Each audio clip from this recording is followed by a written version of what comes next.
దేవుని గొప్పతనం చెప్తాను, నీ మనసులో స్తుతి చెప్పుకో అన్నాను చూడు.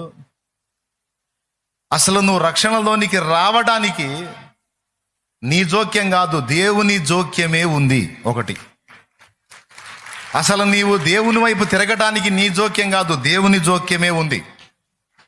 అంతేకాదు, రక్షణలోనికి వచ్చిన నువ్వు ఎన్నిసార్లు కింద పడ్డావో, ఎన్నిసార్లు వెనకడుగులేసావో, ఎన్నిసార్లు నా వల్ల కాదనుకున్నావో అది నీకు తెలుసు, దేవుడికి తెలుసు.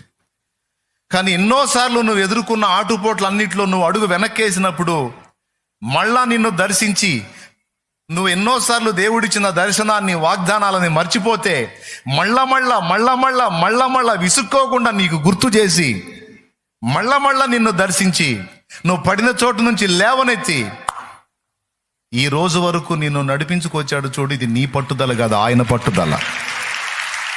ఇప్పుడు దీన్ని బట్టి మనం దేవుని కృతజ్ఞతలు చెప్పాలా లేదా?